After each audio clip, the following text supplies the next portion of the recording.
नमस्कार, मेरा नाम दीपिका नारायण भारद्वाज है। मैं एक इंडिपेंडेंट जर्नलिस्ट और डॉक्यूमेंट्री फिल्म मेकर हूँ।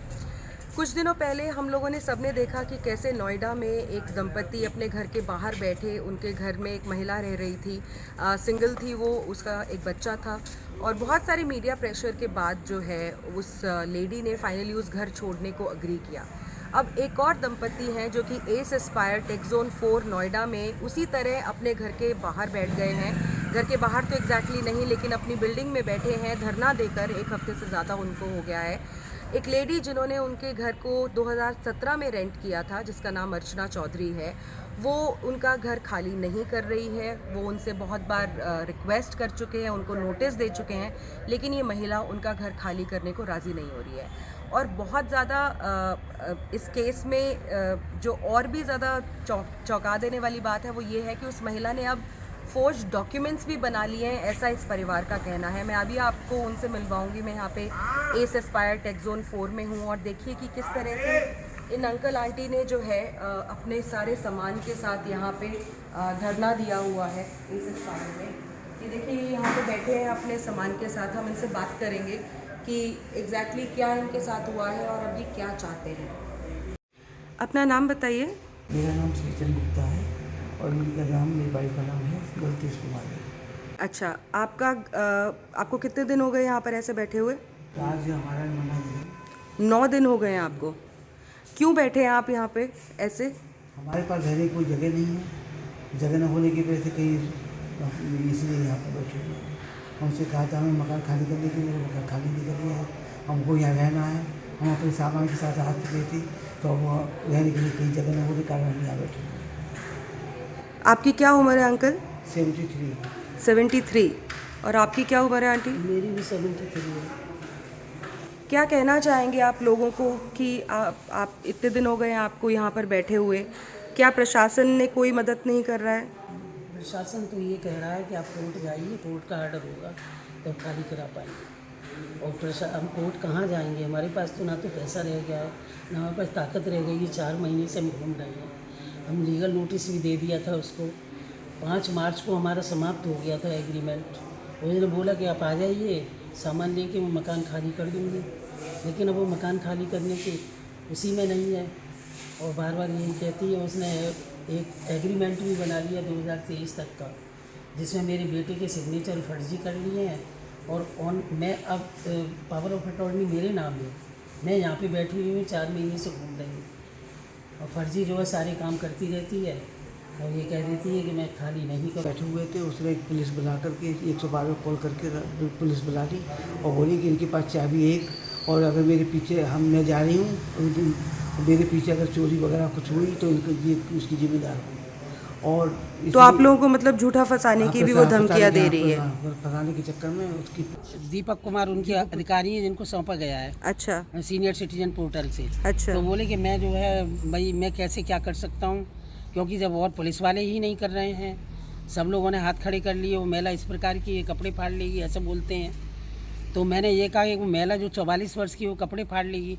मैं 73 वर्ष की हो चुकी, मैं परेशान हो रही हूँ, दर दर की ठोकर खा रही हूँ, तो मेरी आप कोई हेल्प नहीं करेंगे तो ये हेल्पलाइन बेकार है। मुख्यमंत्री की इसको कैंसिल करिए। तो मतलब अधिकारी जो है वो, क्योंकि एक महिला इसलिए डर रहे हैं? जी हाँ, एक महिला से सब डर रहे हैं। इस महिला से इतनी ये खूंखार और इतनी वो है कि इस पर कोई हाथ नहीं आ सकता, कोई इसको हिला नहीं सकता। कोर्ट जाइए, कोर्ट से आर्डर लेके आइए। अब मैं दर दर की ठोकर खा रही हूँ, मेरे सामान पड़ा है, 4 महीने से घूम रही हूँ, रिक्वेस्ट कर रही हूँ। मैंने उनसे कहा तब उसके बाद में कोर्ट जाऊँ, मेरे अंदर ताकत ही नहीं है कि मैं कोर्ट जा कर के आर्डर ले करके आऊँ और आपको कहूँ कि आप मेरा खाली कराइए। सारी सोसाइटी वाले कहते हैं हम तो इसका सामान फेंक करके मार पीट के बाहर कर देंगे, आपको घुसाएंगे, चलिए घुसिए। लेकिन मैं बार बार ये कहती हूँ मैं लीगल कार्य करती हूँ, गवर्नमेंट सर्वेंट रह चुकी हूँ मैं ऐसा इलीगल कार्य नहीं करूँगी जो मैं इस तरीके का कराऊँ। तो इस तरीके ये सारी प्रॉब्लम्स मेरे सामने आ रही हैं। मैं किस तरीके से, ना तो जीने में हूँ ना मैं मरने में हूँ। मैंने उनसे बोला था कि अगर आप ये नहीं करना चाह रहे हैं तो मत करिए। मैं लखनऊ जाकर सीएम के आगे वहीं पर ही बैठ जाऊँगी और कहूँगी अगर आप नहीं कर रहे हैं तो आत्मदाह कर लूँ और क्या करूँ। इसके अलावा और कोई मेरे साथ चाह रहा ही नहीं है।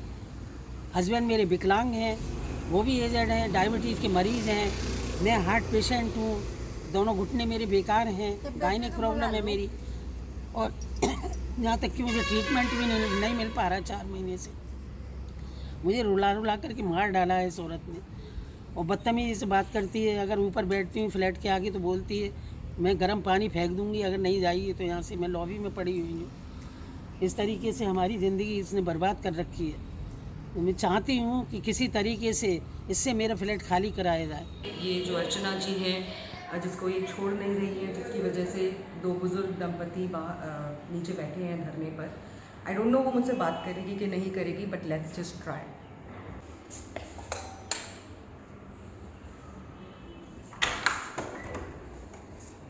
अर्चना ji, my name is Deepika. I spoke to you on the phone.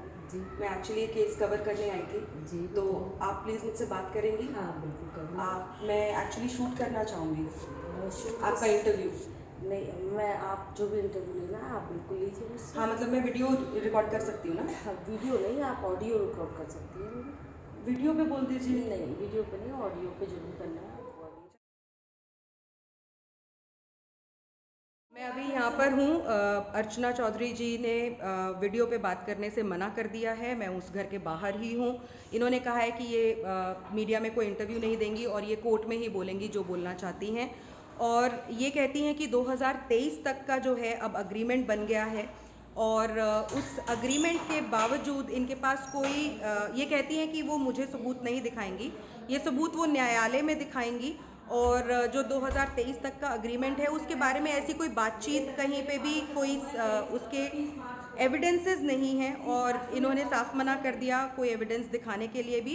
ये कहती हैं कि ये कोर्ट में ही उन एविडेंसेस को दिखाएंगी, और न्यायालय सबसे बड़ा है, ये बात सभी को पता है। तो ये बिल्कुल भी राज़ी नहीं है किसी भी तरह की डॉक्यूमेंट्स को दिखाने के लिए या वीडियो पे अपना पक्ष रखने के लिए। लेकिन हमने आपको मैं अपना पक्ष नहीं दिखा रही। मैंने आपने एग्रीमेंट देखने को मांगा, मैंने दिखाया। ठीक है मैम, आपने अग्रीमेंट दिखाया लेकिन उसके बारे में कोई बातचीत करते हुए नहीं दिखाया ना? क्यों बातचीत? कोई बातचीत हो, इतनी चैट्स। आप व्हाट्सएप कॉलिंग पे कि आप रिकॉर्डिंग कर लेंगी। पहली बात, आप मेरी वीडियो नहीं बनाए। ठीक है मैम, मैं तो बना ही नहीं रही थी, आप बीच में बोलने लगी। मैं तो अपनी रिपोर्टिंग कर रही हूँ मैम, मैं अपनी रिपोर्टिंग कर रही हूँ। नहीं, आप मेरी वीडियो ना तो बनाएं। ये किसी को भी पत्रकार को ये अधिकार नहीं है किसी की वीडियो उसकी बगैर मर्जी की बनाई जाए। मैम, मैं आप आपके हैरेस करने आई हैं और एक पक्षा लेने आई हैं। वो कह रही, अब ये कह रही हैं कि मैं उनको हैरेस कर रही हूँ, जबकि मैं रिपोर्टिंग कर रही हूँ। और मैंने आपका पक्ष बता दिया मैम। ये कह रही है कि एग्रीमेंट 2023 तक का है और ये बिल्कुल अपने अधिकार में है यहाँ पर रहने के लिए। अब ये डॉक्यूमेंट जो है 2023 का जो एग्रीमेंट है वो एक्चुअली में सही है कि नहीं है, ये डेफिनेटली न्यायालय डिसाइड करेगा।